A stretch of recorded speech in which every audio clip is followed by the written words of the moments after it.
Boa noite. O primeiro movimento grevista no Brasil aconteceu em 1720 no Porto de Salvador.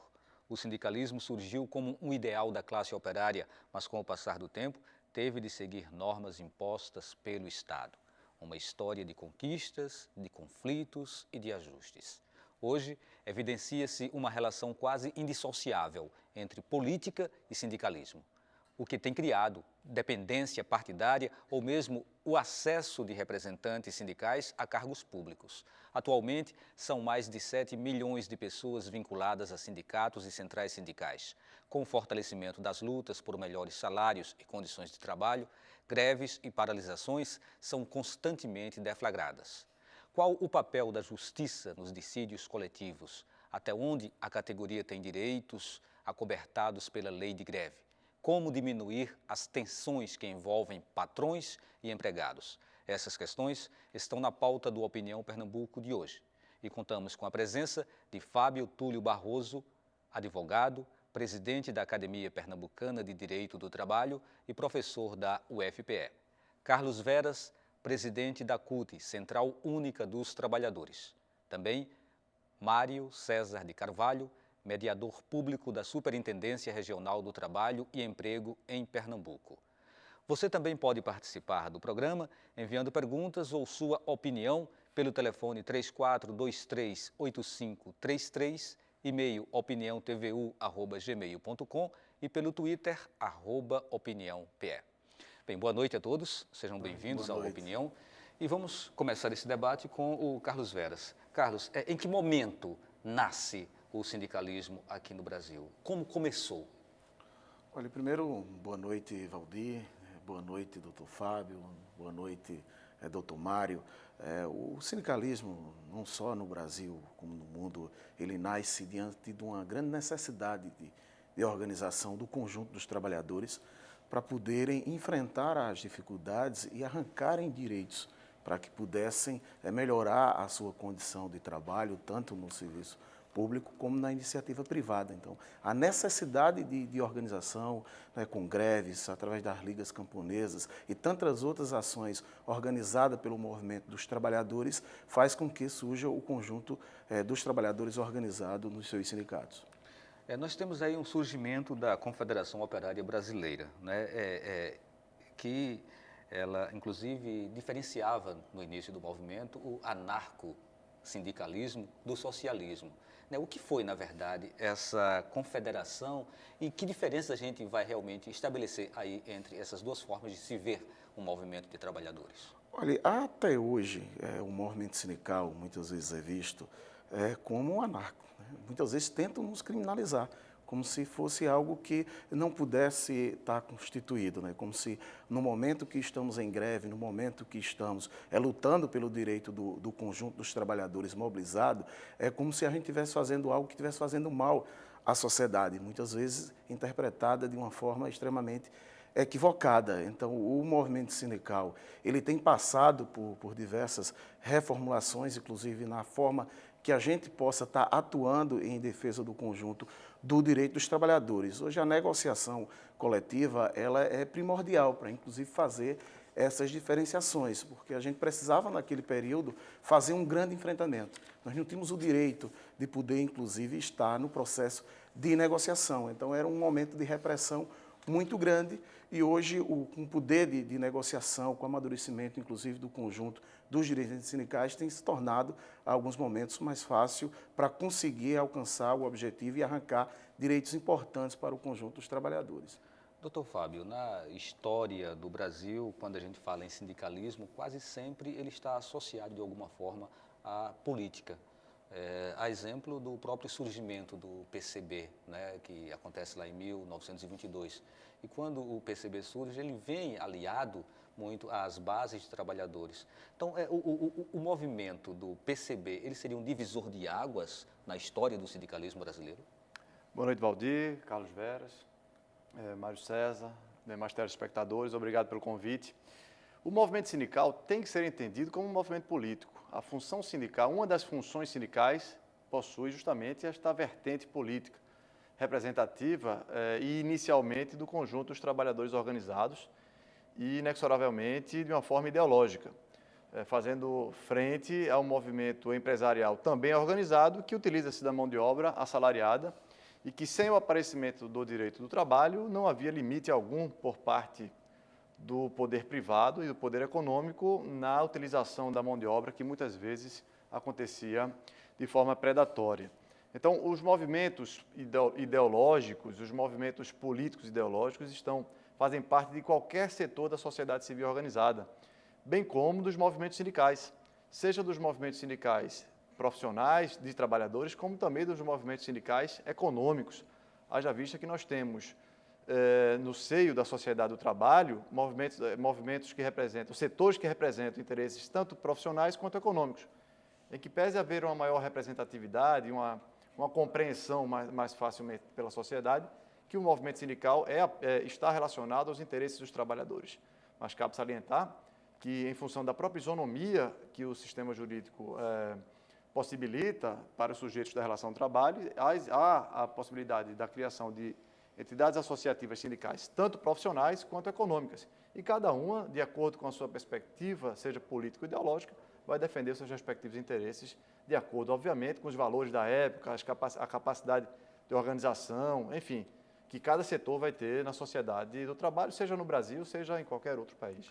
Doutor Mário César, dentro dessa história do sindicalismo, a gente tem um momento aí significativo, que é exatamente quando surge a lei sindical em 1931. Não é? Lá dentro de um período ainda de Getúlio, quando o primeiro-ministro, né, o Lindolfo Collor, ele decreta essa lei. E ela já traz algumas garantias para os trabalhadores. É a partir desse momento que os trabalhadores, de fato, começam a ter direitos para valer dentro da história do trabalho no Brasil? Boa noite a todos, obrigado pelo convite. Realmente foi um marco do sindicalismo no Brasil, a implementação da lei de Getúlio Vargas. Só um segundinho, por pressão popular?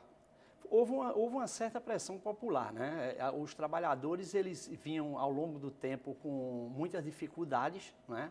Se você for olhar o ciclo histórico hoje do movimento sindical no Brasil, ele começa no século XIX. E do século XIX para cá, existia quase que regime de escravidão. Então, quando você passa a normatizar essas relações de trabalho, então é natural que os trabalhadores eles reivindiquem mais seus direitos, e esses direitos, eles estando escritos, estando devidamente legalizados, como foi do governo de Getúlio, né, realmente é um marco muito importante para a história do sindicalismo no Brasil.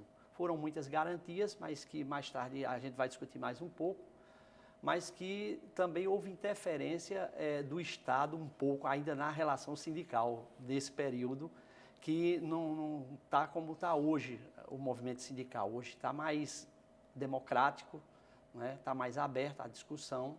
Então, isso traz uma série de novidades para o mundo sindical hoje na realidade do Brasil. Doutor Fábio, queria complementar? Bem, a história do sindicalismo no Brasil, formalmente falando, se inicia com o decreto número 979 de 1903, que foi criado justamente para para que houvesse a possibilidade de organização sindical no campo, haja vista a chegada dos imigrantes europeus, no intuito de substituir a mão de obra escrava. Nós não tínhamos um ambiente propício para o aparecimento do direito do trabalho e, consequentemente, do direito sindical, que é um desdobramento, digamos assim, do direito do trabalho. Mas, em face da capacidade de organização dos trabalhadores, que já tinham uma cultura industrial no interior do Brasil, sobretudo na região sudeste, é que foram criadas as primeiras normas que estabeleciam a possibilidade de criação do sindicalismo no campo. Em 1903, por meio do decreto número 979. Só em 1907 que houve a primeira regulamentação da possibilidade de criação de sindicalismo nas cidades. No Brasil, houve em comparação com a Europa, o que o autor muito festejado no Brasil, chamado Cesarino Júnior, considerou como a inversão sindical brasileira, uma vez que na Europa houve a criação primeiro dos sindicatos nas cidades e depois no campo. Aqui no Brasil não. Dada a relação de produção e de utilização da mão de obra e com a chegada justamente dos imigrantes europeus, com a cultura industrial, a cultura da reivindicação, foi primeiro reconhecido pelo Estado a necessidade de juridificar o conflito de classes primeiro no campo e apenas depois nas cidades. E isso passa a ser visto como uma organização também política, né? Como o senhor já tinha colocado no início, que é indissociável, né, essa relação entre sindicato e política. Mas aí, Carlos, vamos retomar um pouco agora ainda a questão do ministro Lindolfo Collor, né, lá com a Lei Sindical de 1931. E aí ela traz já algumas conquistas, como lei de férias, descanso semanal remunerado, jornada de 8 horas e regulamentação do trabalho da mulher e do menor, né, entre outros pontos aí. Bom, queria que você falasse um pouco sobre essas conquistas. Elas realmente seriam já avançadas para aquele momento? Eu acho que elas surgiram no momento certo, né? Algo extremamente importante, necessário para o momento que estamos vivendo, né? Porque, inclusive aqui colocado pelo companheiro Mário Sérgio, do mesmo jeito que conquistas e avanços a gente consegue na lei, a gente tem a CLT, né? Mais de 70 anos, né?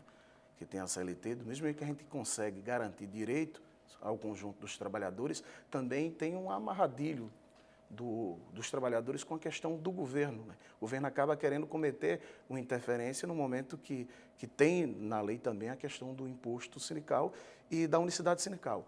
A mesma lei que trata da liberdade e autonomia sindical, ela também trata da unicidade sindical, que tem alguns amarradilhos, né? A jornada de trabalho é algo que nós continuamos lutando, que é necessário a redução da jornada de trabalho. Por isso que a CUT e as outras centrais lutam pela redução da jornada de 44 para 40 horas semanais, sem redução de salário, que vai ajudar na geração de novos empregos, vai fazer com que as famílias, os trabalhadores possam ter uma vida melhor, possam ter uma qualidade de vida melhor, para ter tempo para o lazer, para cuidar da família. A redução da jornada é algo extremamente necessário. E isso, nessa visão, significa que aquela conquista lá já está defasada? Já está ultrapassada, que nós precisamos continuar avançando. Agora, com todo um cuidado, né? Porque mudar a legislação, inclusive mexer em pontos que os trabalhadores conquistaram e mexer na legislação trabalhista, nós temos que ter muito cuidado, porque o Congresso que está aí hoje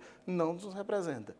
É preciso, para essas outras reformas surgirem, a gente ter uma reforma primordial, que é a reforma política, para que tenhamos um Congresso que tenha a capacidade de representar mais os anseios da classe trabalhadora. Um pouco que fechando essa primeira parte do programa sobre a história do sindicalismo, eu colocaria uma pergunta para os senhores e gostaria de ouvir inicialmente a palavra do Dr. Mário. Getúlio Vargas, até que ponto o que ele trouxe foi bom para o trabalhador e até que ponto o getulismo ele também foi negativo para o trabalhador brasileiro? Eu não viria como negativo.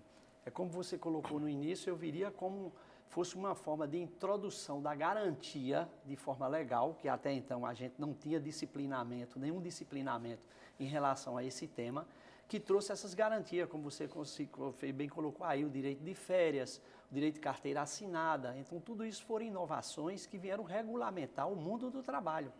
Então, eu vejo isso muito como uma forma de implementar novas regulamentações para a classe trabalhadora. Claro, concordo com o que o nosso amigo Carlos colocou, de que realmente é muito mutante essas legislações, elas precisam estar se modificando, se adequando a cada ano à sua realidade.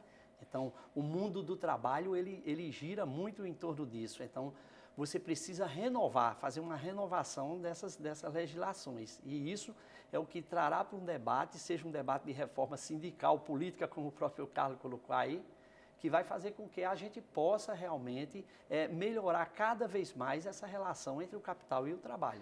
Mas ao mesmo tempo em que o Estado entra na questão do sindicalismo, na questão do trabalho da classe operária, ele também, quer dizer, ele determina regras e de alguma forma ele passa a ter esse trabalhador ou esse sindicato, essa central sindical, sob um certo controle.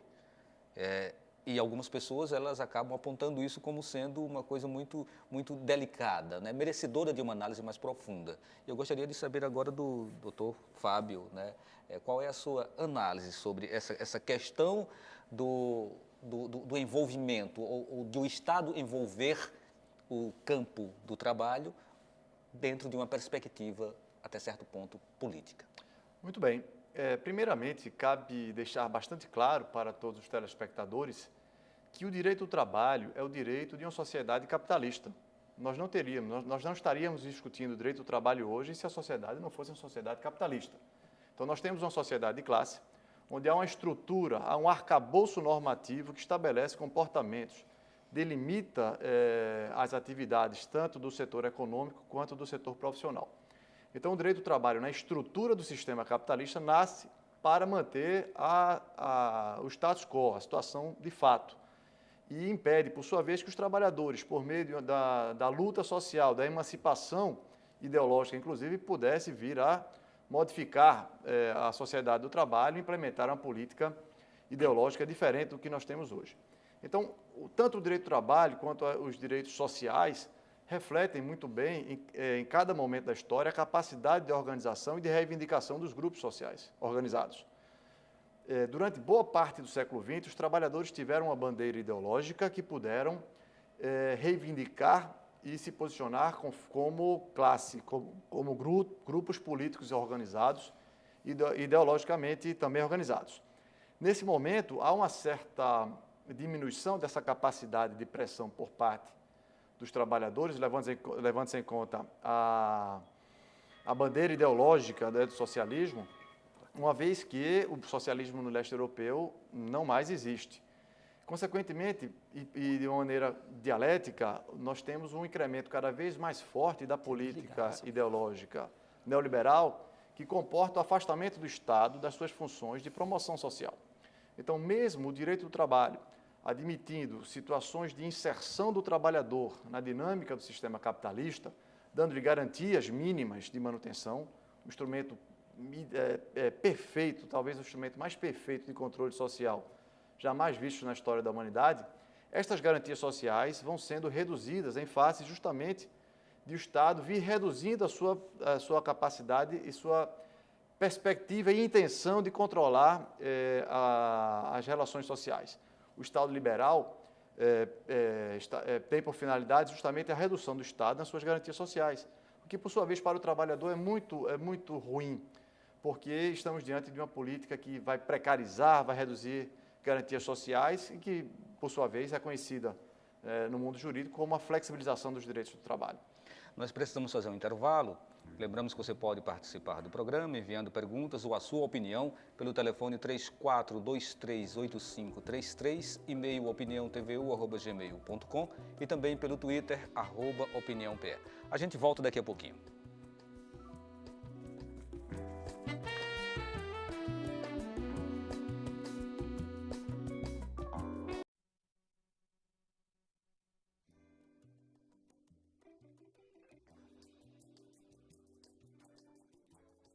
O Opinião Pernambuco está de volta e hoje estamos debatendo sindicalismo no Brasil.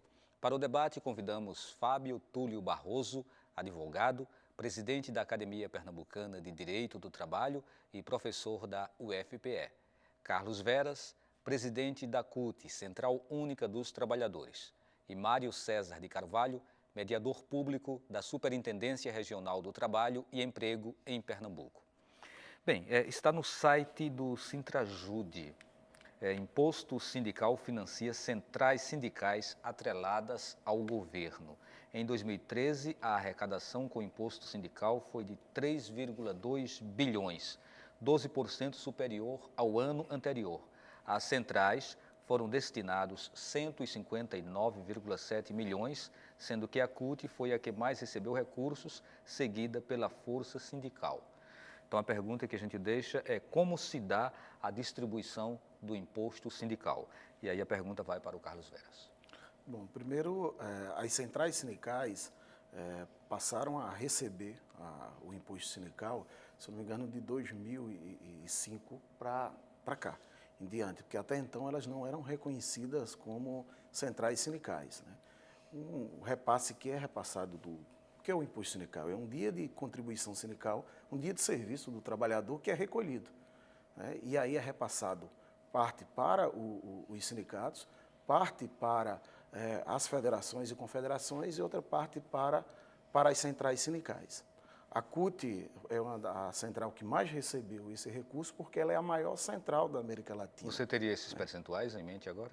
Não, acho que Mauro Sérgio tem os percentuais o em mente. percentual ele é estabelecido pela CLT, né? Está inclusive a na CLT ela estabelece que nesse rateio de divisão, 5% vai para a confederação, 15% vai para federação e 60% para o sindicato, né, para a entidade sindical. Os outros 20% vai para a conta de emprego e salário do Ministério do Trabalho, assim como está previsto na consolidação das leis trabalhistas.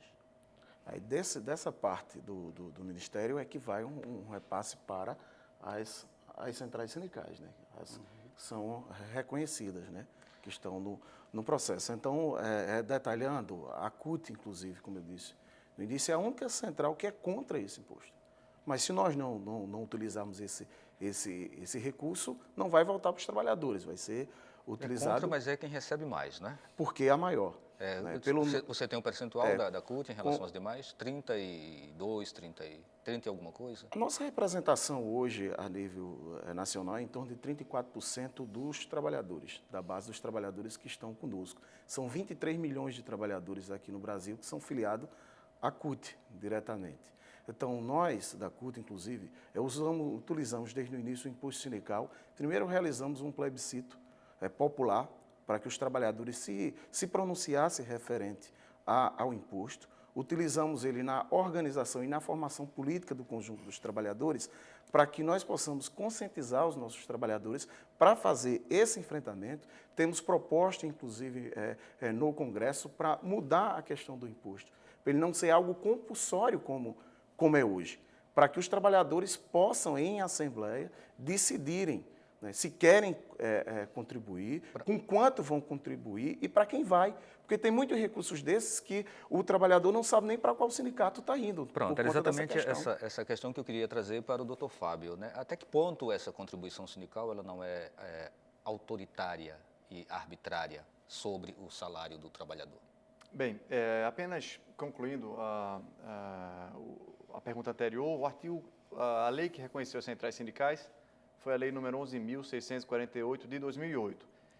E é uma lei que estabelece critérios, ao meu ver, absolutamente inconstitucionais, uma vez que define todos os critérios, tanto de criação quanto de manutenção das centrais sindicais, que até 2008 não eram reconhecidas como centrais sindicais, eram meras associações civis.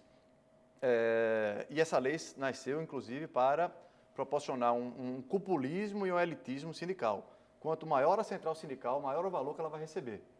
Isso aí não é uma crítica nem explícita nem velada à CUT, mas é porque faz parte de uma política de Estado para com as relações de trabalho, chamada de neocorporativismo, que é o novo corporativismo, onde o Estado volta a controlar o exercício da atividade sindical. Desta feita de uma maneira muito mais inteligente, porque controla a cúpula, e a cúpula, que são as centrais sindicais, passam a controlar as entidades que a elas se associam, sindicatos, federações e confederações. Já no tocante à contribuição sindical, muito se fala que ela é autoritária, que é antiquada, do período de Getúlio Vargas. Agora é um tema extremamente complexo. Se levarmos em conta o aspecto técnico, toda entidade sindical possui a natureza associativa. Consequentemente, o custeio das suas atividades deve acontecer de forma espontânea. Entretanto, muitas críticas acontecem no tocante a essa contribuição compulsória em face do sujeito, seja o trabalhador ou mesmo o empregador, não estar associado à entidade sindical. Mas simplesmente o fato de a lei determinar uma contribuição compulsória não quer dizer que ela seja autoritária ou antiquada. O direito tem que ser entendido, seja pelo momento histórico, seja pela finalidade que a norma, naquele momento, está tendo perante a sociedade, ou seja, uma função social da norma. Neste caso, em que pese tecnicamente não concordar com a contribuição sindical ser obrigatória em face da própria natureza das entidades sindicais, cabe chamar a atenção que, possivelmente, o fim da contribuição sindical para o setor profissional possa acarretar o fim da capacidade de organização dos sindicatos de trabalhadores, dos sindicatos profissionais. Então, talvez isso interesse a um determinado setor da sociedade, mas que não necessariamente interesse aos trabalhadores. Esse é um tema bastante polêmico. Doutor Mário. Eu concordo plenamente com o que o doutor Fábio colocou. Eu lembro que no início do governo Lula, tentou se promover um debate para uma possível reforma sindical, né? E dentro dessa reforma sindical, eu lembro bem que esse tema de contribuição sindical, ele foi um tema extremamente delicado para se discutir, até porque a gente precisa discutir hoje como é que se vai dar essa forma de relação, que até a CUT, ela queria discutir isso num fórum em que ela pudesse deixar o trabalhador à vontade, para o trabalhador tirar a compulsoriedade que tinha a norma, né? Mas a gente pode observar também que, paralelo a isso, a gente tem as discussões referentes para que serve esse imposto, qual é a finalidade dele, né? A gente sabe que o imposto sindical, as centrais precisam de recursos para poder se manterem e fazer investimento. Eu acho que o que precisa se discutir um pouco é que a forma de investir esses valores que são arrecadados é que precisava se discutir. Então, hoje você tem sindicatos super atuantes, em que são sindicatos que realmente revertem aquela arrecadação em prol do trabalhador, e como o doutor Fábio bem colocou aí, a gente tem que fazer alguma coisa para que a gente não desmobilize a força que os sindicatos têm, né? Os sindicatos precisam ser fortes, eles vivem numa constante embate entre o capital e o trabalho, isso é notório, né? E essa relação, ela precisa ter um lado que seja forte, não um lado o tempo todo fraco. E os trabalhadores organizados poderiam realmente... Eu queria fazer eco à sua pergunta, né? Qual a finalidade desse imposto? E aí a pergunta vai para o Carlos. Primeiro, a finalidade do imposto, ela inclusive é para os sindicatos poderem fazer a sua luta. Mas para muitos é utilizado para favorecimento da sua direção. E com esse imposto, tem muita direção do sindicato, muitos sindicatos constituídos, inclusive apenas de olho no imposto, que gera aqueles sindicatos de gaveta, que não faz luta. Nós sobrevivemos sempre sem o imposto.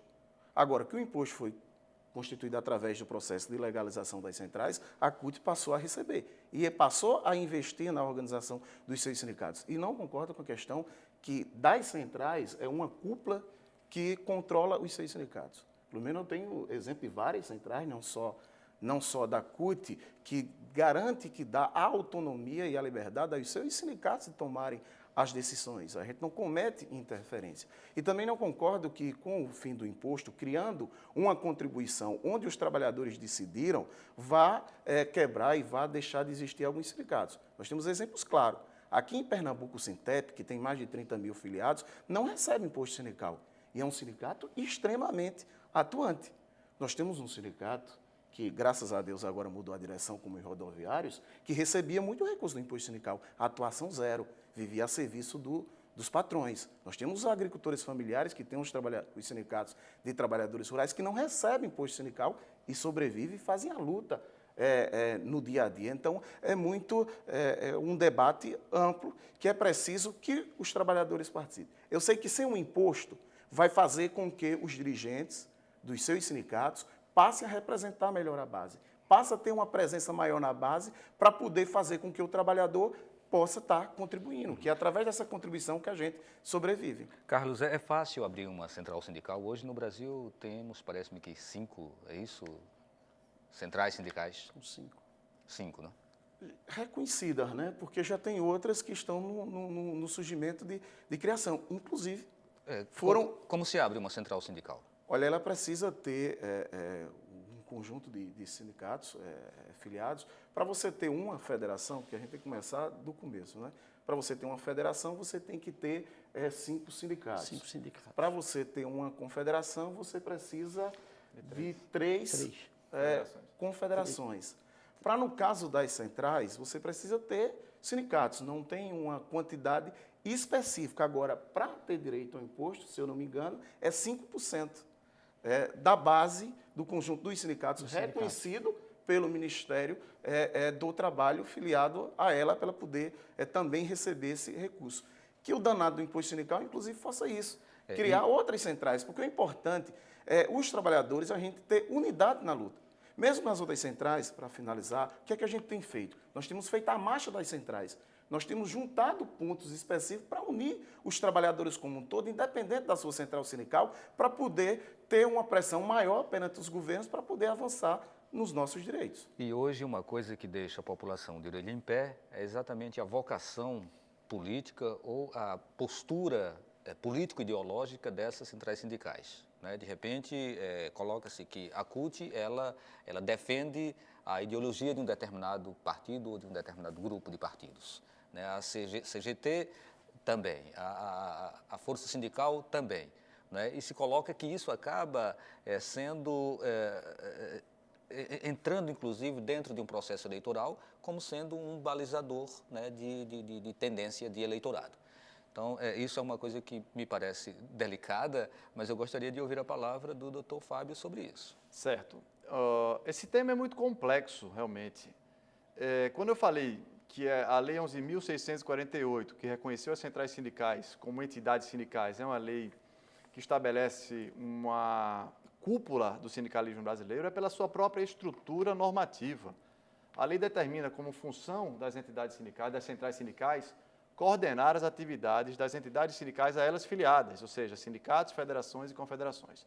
Ao coordenar, naturalmente haverá aí uma função hierárquica, a determinação de comportamentos de acordo com as diretrizes traçadas pela cúpula do sistema sindical. E, por sua vez, essa lei também é elitista no tocante ao movimento sindical, porque estabeleceu critérios, ao meu ver, inconstitucional, em face da norma do inciso 1 do artigo 8º da Constituição da República, que não permite a interferência ou intervenção do poder público na organização sindical.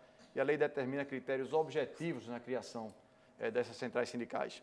Ou seja, e além do mais, essa lei foi uma lei que estabeleceu critérios objetivos para que as centrais sindicais fossem reconhecidas apenas no âmbito nacional. Consequentemente, as pequenas centrais sindicais ficam apartadas, afastadas da possibilidade de ter uma representação efetiva. Então, esse é um tema, como eu falei, ele é delicado, é complexo, mas é um tema que tem que ser debatido.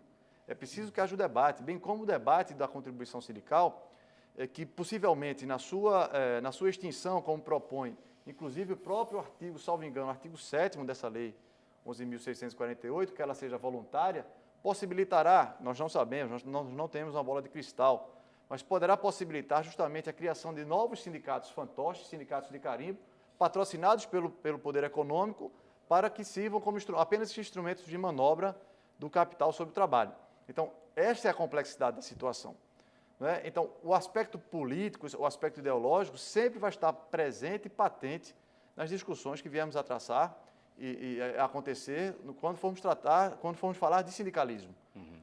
Vamos entrar num outro tópico agora, que é exatamente a questão da greve. Eu queria tomar como exemplo o caso recente dos rodoviários, né, onde no TRT saiu uma decisão, quando seguiu para o TST, aí veio uma outra decisão e os motoristas de ônibus, eles entraram no processo de greve, recuaram, depois foram novamente, enfim, né, se deu aí um impasse muito grande.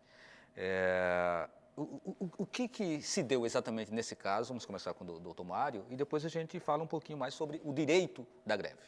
Certo, veja só, no caso específico dos motoristas, a gente pôde observar, assim como em todas as greves, normalmente as greves, ela tem que obedecer à lei de greve. E normalmente a gente tem observado que durante os processos de greve, os trabalhadores são muito impulsivos na hora de decidir. Não vai dentro do regulamento, dentro do que manda a lei, que a lei determina que você tem que avisar o patrão com 72 horas de antecedência, que você vai promover o movimento, né? Então, o que a gente pôde observar, principalmente agora no do rodoviário, foi que os trabalhadores tiveram um pouco de mais, foram mais centrados nas ações deles, né? Então, foi uma ação extremamente responsável, da qual eles notificaram, avisaram a população que eram serviços essenciais, eu não posso deixar a população sem os serviços, né? Então, tudo isso, eles obedeceram estritamente o direito da lei de greve, né?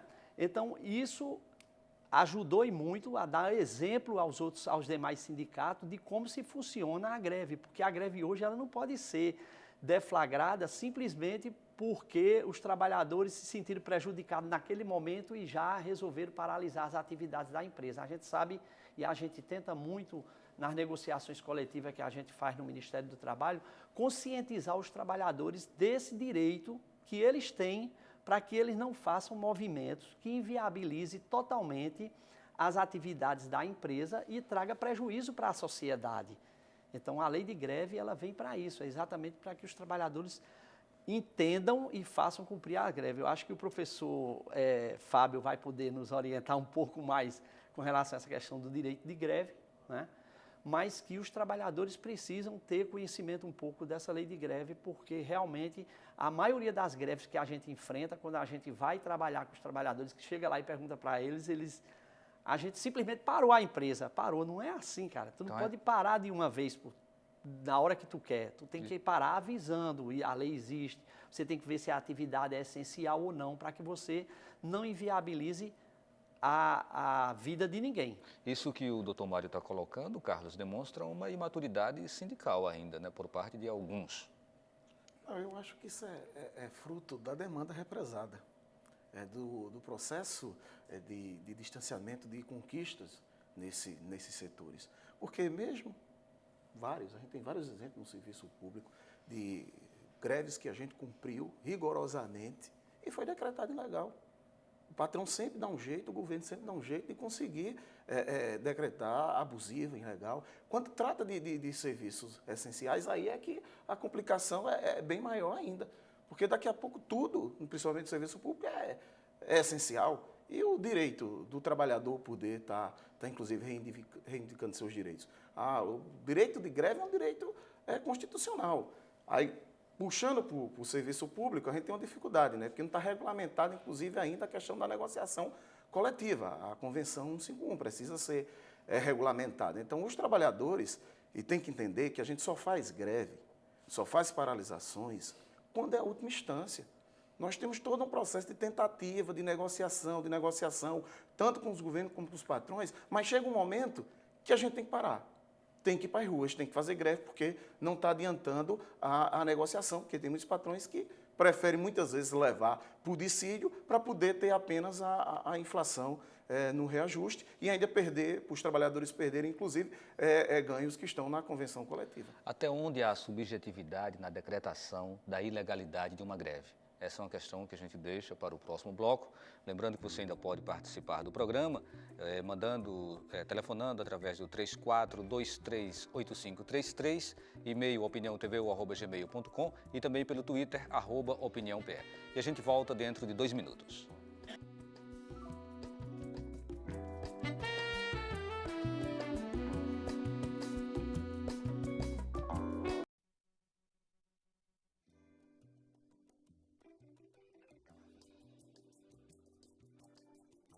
O Opinião Pernambuco está de volta e hoje estamos debatendo o sindicalismo no Brasil. Para o debate, convidamos Fábio Túlio Barroso, advogado, presidente da Academia Pernambucana de Direito do Trabalho e professor da UFPE, Carlos Veras, presidente da Central Única dos Trabalhadores, e Mário César de Carvalho, mediador público da Superintendência Regional do Trabalho e Emprego em Pernambuco. E a pergunta que a gente deixou no ar, no bloco anterior, foi até que ponto há subjetividade na decretação de ilegalidade de uma greve. Gostaria que o doutor Fábio respondesse para a gente. Muito bem. Dificilmente poderemos verificar uma subjetividade na decretação do que tecnicamente se considera abusivo o exercício do direito de greve. O direito de greve é um direito fundamental, é um direito que está presente na legislação dos países democráticos, na Constituição da República, no seu artigo 9º, e existe uma lei específica sobre a matéria, que é a Lei número 7783 de 89, logo após a Constituição, e que determina alguns requisitos de ordem formal. Uma vez obedecidos, como, por exemplo, a convocação de assembleia, o aviso prévio de greve, que tem que ser em determinada situação, seja para o setor econômico, para o patrão, ou mesmo nos serviços ou atividades essenciais, conforme o artigo 10 dessa lei, que o aviso prévio tem que ser de 72 horas, seja para o patrão, seja para a sociedade como todos os usuários. No caso dos serviços ou atividades ordinárias, o aviso prévio é de 48 horas. Não pode haver a deflagração de greve durante a vigência de convenção, acordo coletivo ou dissídio coletivo, salvo se não houver o cumprimento de cláusula ou condição, ou mesmo uma nova situação que descaracteriza o que foi anteriormente, ou pactuado ou decidido pelo tribunal. Então, é muito simples, digamos, simples no aspecto objetivo, né, porque lidar com o coletivo de trabalhadores no momento de tensão não é nada simples, é bastante complicado. Mas seguindo os requisitos previstos na lei de greve, dificilmente aquela situação não será tida como válida, né? Não será tido o exercício do direito de greve como válido, ou seja, não será caracterizada a greve como uma greve abusiva. Tem aqui umas perguntas e opiniões chegando, uma do Luiz do Rosarinho. Ele fala: a CUT presta um desserviço à classe trabalhista porque foi cooptada pelo PT. Está denegrindo a imagem do verdadeiro sindicalismo no Brasil. São vassalos do governo federal. Bom, Carlos. Não, primeiro, colocar que nós da CUT, nós estamos reunindo e construindo um grande documento, um grande dossiê de todas as greves, que nós fizemos tudo certo e que foi decretado ilegal para denunciar nos fóruns internacionais, na OIT e tantos outros. Por conta que, inclusive, as multas são de R$100 mil diários. Não é coisa pouca. Se você insistir, é para quebrar de vez o sindicato. Quanto a essa história da CUT atrelada ao PT, ao governo, a CUT é uma central sindical que tem diversos partidos, diversas correntes de pensamento dentro dela, desde a fundação. Hoje não é só você que é do PT que participa da CUT, tem outros partidos que também participam. Agora, nós não temos vergonha na nossa história. Em 31 anos de existência da Central Única dos Trabalhadores, o maior projeto que nós construímos foi construir uma consciência crítica na sociedade brasileira que permitiu, pela primeira vez, eleger um operário retirante de Pernambuco presidente da República, que fez com que os trabalhadores pudessem também saber que, mesmo sendo um trabalhador sem nível superior, sem doutorado, pode ser presidente da República e pode fazer com que os trabalhadores possam melhorar na sua qualidade de vida. Tem aqui uma pergunta, Cícero Eduardo. A legalização sindical foi um grande ganho, entretanto, a maneira como está sendo conduzida deixa dúvidas sobre a sua real finalidade. É mais um comentário. E o doutor Fábio estava querendo falar, complementar essa resposta do Carlos, é isso? Sim, a grande dificuldade que eu vejo, principalmente, Carlos, é no tocante à negociação coletiva e à greve no setor público, porque não há uma regulamentação específica. No final da primeira década desse século, ou seja, 2009, 2007, por aí, o STF julgou alguns mandados de injunção, ou seja, não havia norma, foi proposta uma ação para que tratasse sobre aquela matéria, justamente a regulamentação do direito de greve para o servidor público estatutário. E o entendimento da maior corte brasileira foi no sentido de utilizar no que couber a lei de greve, que é a Lei 7783 de 89, mas já entendendo de antemão que todo serviço público é essencial, com sérias limitações no tocante à própria comunicação, à própria capacidade de interlocução, até porque, também no aspecto técnico, não há previsão na Constituição da negociação coletiva com o servidor, do Estado com o servidor público. Enfim, então, acredito, talvez você possa esclarecer, que a maior dificuldade esteja relacionada justamente à greve no serviço público. Eu gostaria de deixar o debate acontecer com outras participações do público. Claro. E quando voltar para você, Carlos, você pode complementar isso aí. O Jair Olímpio, do Jordão Alto. Tenho uma causa na Justiça do Trabalho desde 2006. Meu advogado é advogado do sindicato. Por que demora tanto? Se fosse um advogado particular, seria mais rápido? Já estamos em 2014 e não recebi meu dinheiro. Bom, na verdade, acho que volta para você de novo, né? Eu acredito que independe de ser o advogado do sindicato ou um advogado particular. O grande problema é que ganhar as causas para o conjunto dos trabalhadores não é fácil. Não é fácil garantir esse direito. Apesar de estar previsto muitos direitos nossos na legislação, nós precisamos trabalhar muito, fazer todo um processo, né, para poder conseguir ganhar a nossa causa.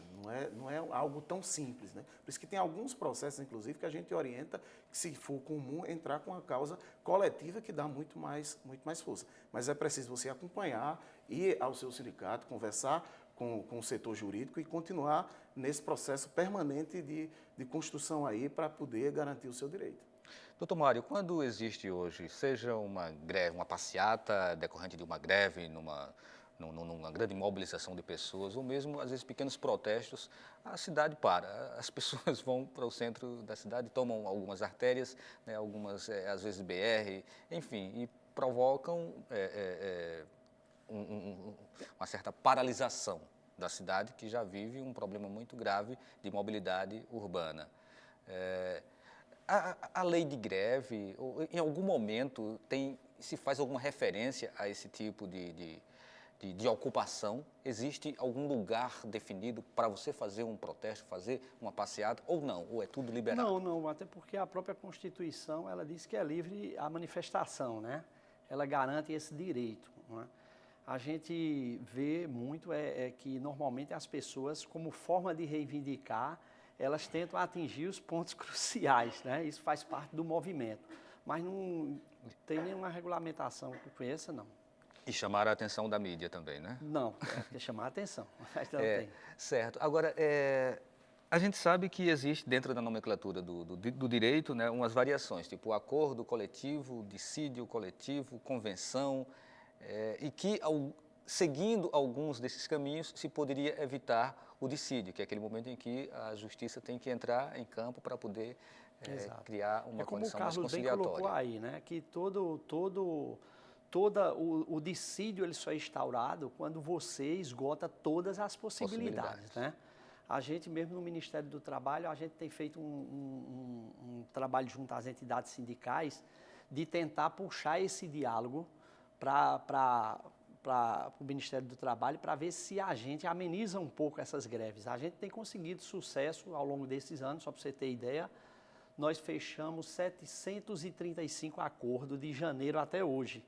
Então, são acordos que, queira ou não queira, você evitou-se uma greve por classe de trabalhadores que eram significativamente representativa e de grande valia para se fazer uma greve, né? Só que não houve isso porque a gente interviu no processo, sempre na base do diálogo, a gente procurou, como outras categorias têm nos procurado todos os anos, né? A gente apela muito que o trabalhador ele faça com que esgote todas essas possibilidades de negociações possíveis até sair da negociação esgotada com o malogro, e se sair o malogro, avise de 72 horas de antecedência. É isso que a gente pede e apela para os trabalhadores para evitar esses transtornos que a população tanto tem sofrido aí esses dias. Carlos, em muitas greves, em muitas passeatas, a gente vê a presença da polícia e às vezes de uma forma truculenta. Qual é o papel da polícia dentro de um movimento grevista? Não, primeiro eu queria colocar... E às vezes até a própria polícia faz a sua greve, né? E a gente tem tido exemplos e mais exemplos aqui em Pernambuco. Com certeza. Primeiro eu queria colocar da importância que nós precisamos de investir mais, de reestruturar a questão da Justiça do Trabalho. O número de auditores fiscais precisa ser ampliado no Ministério do Trabalho. Isso ajuda muito, entendeu? Tem como ajudar muito, inclusive, resolver diversos problemas. A presença da polícia nas manifestações que nós fazemos, nas greves, ela, em alguns setores, em alguns cantos, que não são raros, principalmente aqui em Pernambuco, ela chega para cumprir o seu papel, que é de dar a segurança tanto aos manifestantes como também à população em geral que está ali. Mas nas últimas manifestações que houveram, não foi isso que a gente presenciou. Em julho, nós tivemos uma manifestação em frente à Vitarella, na BR-101, onde um trabalhador do MST com mais de 70 anos foi agredido covardemente por a polícia.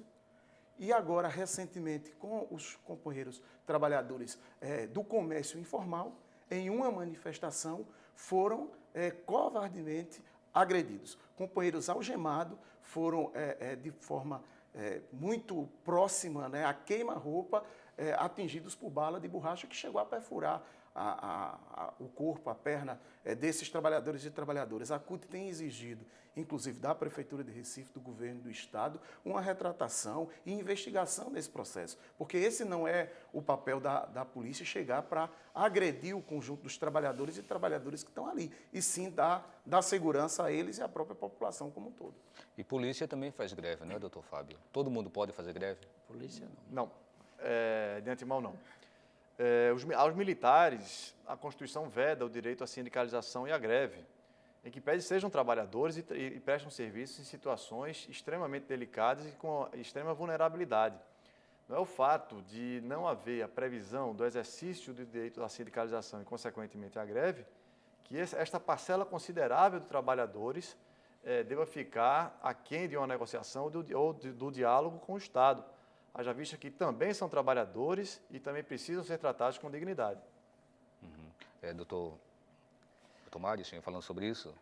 Não, é porque eu ia colocar exatamente isso, é de que realmente o policial ele não pode se associar para greve nem nada, o direito de greve é proibido constitucionalmente.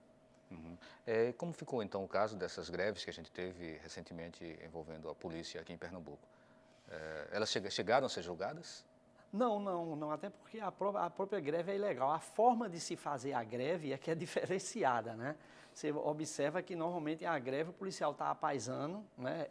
São associações que representam a classe trabalhadora, mas não são os sindicatos, né? Eles não são sindicatos, até porque são vedados de se organizarem como previsto na Constituição. Proíbe.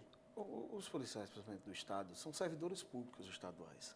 Nós temos um grande problema nos servidores estaduais. Pra você ter uma ideia, os trabalhadores, servidores públicos estaduais, estão com o seu vale-refeição congelado há mais de 6 anos e R$7. É algo extremamente defasado.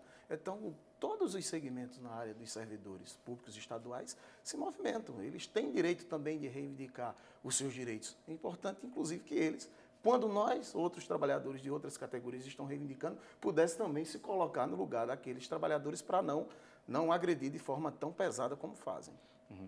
Nós precisamos agora dar uma rodada, mas com respostas bem rápidas, em torno de 30 segundos, que a gente só tem 2 minutos para encerrar o programa. Então a pergunta é, qual o futuro do sindicalismo? Se vocês quiserem falar Brasil, sim, se não, vocês resumem a Pernambuco. Vamos começar com o doutor Mário. Mário não, doutor Fábio. Fábio, o futuro do sindicalismo é um futuro bastante delicado, haja vista que o direito é criado e formado para a manutenção da ordem. E se nós não temos uma capacidade de mobilização, de enfrentamento por parte das pessoas que são subjugadas, necessariamente os mais fortes vão ficar mais fortes. É um engodo, é um engano pensar que o direito do trabalho foi criado para proteger apenas o trabalhador. Na dinâmica do sistema capitalista, o direito do trabalho foi criado para manter o capital, manter a ordem. E, consequentemente, precisava dar, por meio de normas de proteção conjunturais, a melhoria da condição social do trabalhador para que ele não se revoltasse. Por sua vez, o direito do trabalho, tanto o movimento sindical quanto o direito do trabalho, passa por uma transformação. Nós temos condições ou modelos atípicos de contratação que dificultam a capacidade de organização dos trabalhadores, o que, por sua vez, é um grande desafio para o sindicalismo. Carlos? Para mim, o futuro do sindicalismo é o futuro dos trabalhadores. Eles precisam se sindicalizar, eles precisam participar ativamente da vida do seu sindicato para ele se tornar cada vez mais atuante, para não perdermos direitos que constantemente se tenta, através da terceirização, através de um processo muito grande de ofensiva contra os direitos dos trabalhadores e para podermos ampliar. Então, só de forma organizada, participando ativamente dos nossos sindicatos, é que a gente vai conseguir transformar esse país cada vez mais, conquistando muitos direitos para o conjunto dos trabalhadores. Doutor Mário? O futuro do sindicalismo no Brasil, eu acho muito interessante, é a questão da democratização das relações de trabalho, né? Quanto mais democrático se torna a entidade, eu acho que isso vai fortalecer mais os sindicatos, né? A gente vê hoje que os trabalhadores, eles começam a ter mais conhecimento dos direitos a partir da revolução tecnológica que nós temos hoje, então a informação chega muito mais rápido, então o trabalhador conhece seus direitos, ele sabe reivindicar seus direitos, né? E eu acredito que esse fortalecimento, essa democratização das discussões da relação do capital e do trabalho, o trabalhador estando inserido, fortalecendo as entidades sindicais, vai melhorar e muito o movimento sindical no Brasil. Ok, agradecemos então a participação de todos vocês, agradecemos a sua participação também em casa e aqueles que mandaram perguntas. A todos, uma boa noite e até o próximo programa.